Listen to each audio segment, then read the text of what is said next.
Inflammation is the protective reaction of vascularized tissue to local injury. Acute inflammation is the early, almost immediate reaction of tissue to the injury, and it is the first phase of wound healing. Acute inflammation can be triggered by cell or tissue damage or by the presence of dead cells or noxious agents such as bacteria. Acute inflammation typically occurs before the immune response becomes established and aims primarily at removing the injury-causing agent and limiting the extent of tissue damage. Acute inflammation occurs in two overlapping stages, vascular and cellular. In the vascular stage, arterioles and venules near the site of injury constrict briefly, then dilate.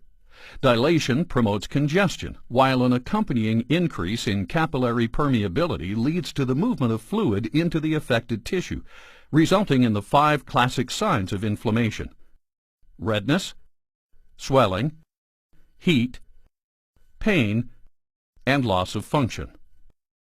As fluid leaves the capillaries, the blood remaining in circulation becomes more viscous, it flows more slowly, and clotting occurs.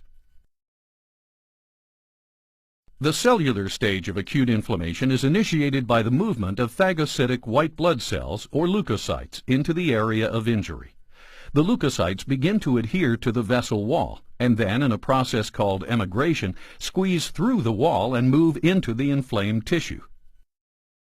The leukocytes wander through the tissue, guided by chemical signals in a process called chemotaxis. The cellular stage culminates in the leukocytes engulfing and degrading the bacteria and cellular debris in a process called phagocytosis.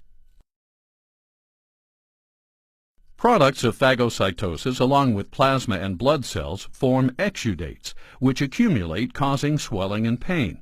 Exudates are composed of serous fluid, red blood cells, fibrinogen or tissue debris, and white blood cell breakdown products.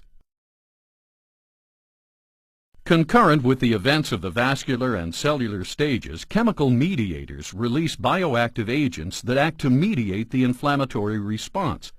Mediators are derived from the cells or from plasma. One of the first mediators of an inflammatory response is a cell-derived mediator, histamine, found in high concentrations in the mast cells of connective tissues adjacent to blood vessels, as well as in blood basophils and platelets. Histamine is released in response to a variety of stimuli and causes dilation and increased permeability of capillaries. Serotonin, another cell-derived mediator, performs similar actions. The 3 major plasma-derived mediators are present in the plasma in precursor forms that must be activated, usually by a series of proteolytic enzymes. The kinins increase capillary permeability and stimulate pain receptors. The clotting system traps exudates, microorganisms, and foreign bodies. The complement cascade causes vasodilation, promotes leukocyte chemotaxis, and augments phagocytosis. Acute inflammation comprises a variety of complex protective responses to injury that, together, lay the groundwork for the next stages of the body's recovery: immune response and tissue repair.